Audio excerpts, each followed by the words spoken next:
Baylor women's basketball has released a non-conference slate for the 2025-2026 season. It goes as follows. I apologize for looking down because I cannot memorize all this stuff, and I will break this down in terms of like a regular season opponents on how many losing record, how many winning record / WBIT or WNIT teams, and then obviously NCAA's tournament teams on there.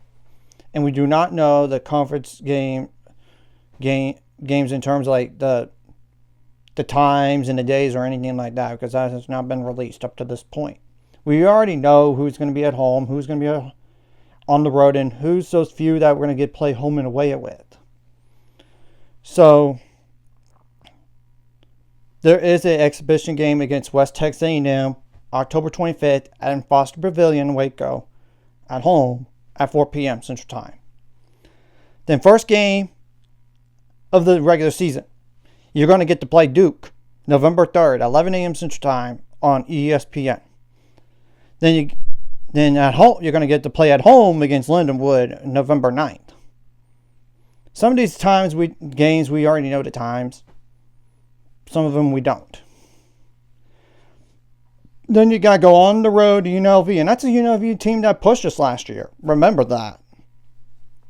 So I already kind of got their last year stats already, and same thing goes for Duke. It's just not Lindenwood just yet, and same thing was for the following opponent against Lemoyne on November 16th at 2 p.m. Central Time. There's obviously the WBCA Showcase for November 28th and 22nd, respectively. The first game is at 8 p.m. against Iowa, while the second game is against Davidson at 4:30 p.m. Central Time. And I really doubt they're going to only have like 3 regular season games up to that. And the rule of thumb for me, if you're going to go based on last year's stats, is it less than like 3 or 4 games of stats, in my opinion. Then you get to play against Louisiana Tech November 26th at home. Then at home against Grambling State November 30th at 2 p.m. Central Time. There's southeastern Louisiana. December 3rd, 7 p.m. Central Time. You're going to get to play UTSA on December 7th at 2 p.m. Central Time. And their head coach you might recognize. It's Karen Aston. Yeah, sounds crazy, I know. Then you get the home game against Alabama State December 9th, 11 a.m. Central Time.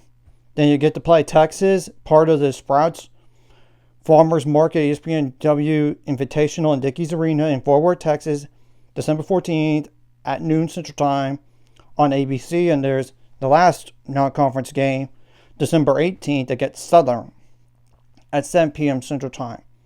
So there's a few some neutral sites in there, like for those type of games, and then there's a road game against UNLV, and the UNLV they're a good team. If they didn't lose their conference tournament, they would have made the NCAAs. That's how good they were. Let's just be real.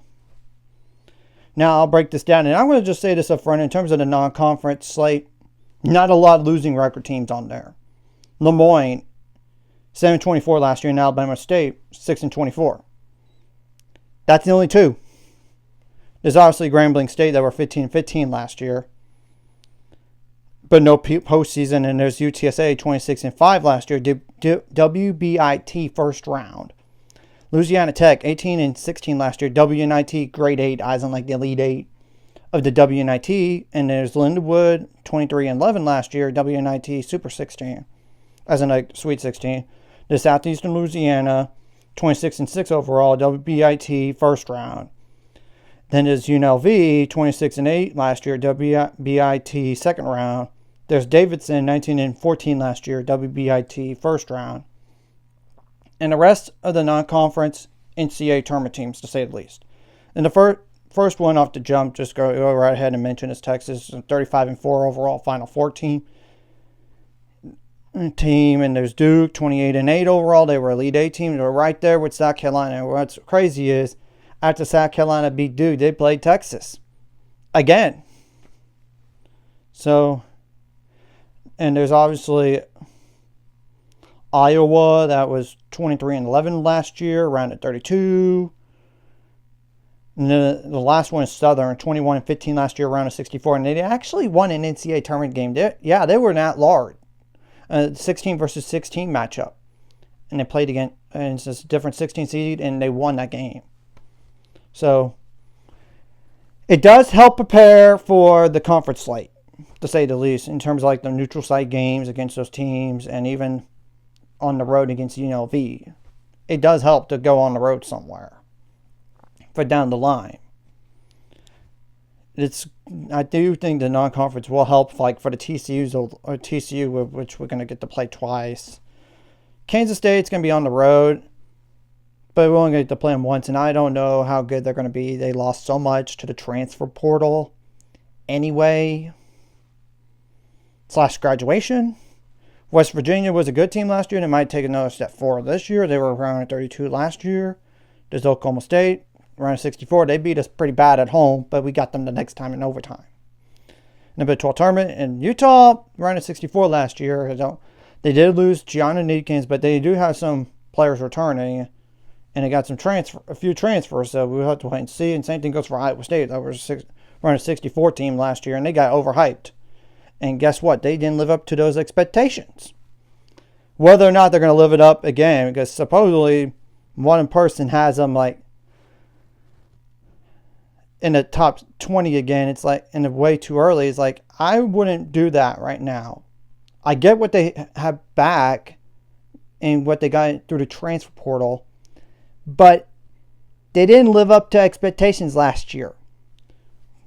We'll have to wait and see when those conference games are going to be, in terms of which day is a home game, which day is a away game, and all that. And same thing goes for the times. And all this, and obviously once the season gets closer, I'll break down this roster, give ceiling and floor for the team, and obviously like the whole entire schedule breakdown and all this. And like the Big 12 is not like the SEC in basketball. It's not that as tough. But at least we're getting to play Texas to help and Duke to prepare. And obviously the ACC is a good conference in basketball. And the same thing goes for the Big 10. So at least we got some competition to play against those type of teams to help for the Big 12 here. So anyways, if you feel like this content, hit the like, subscribe button. See you guys later. On the road to 800 subscribers. Of course, ultimate goal is 1,000 more. Some money. Of course, like the video, comment video really helps YouTube algorithm. Some more people see us. Sharing the video does help as well. Some more people can watch. And if you're watching and not subscribe, hit subscribe button, hit the notification bell as well.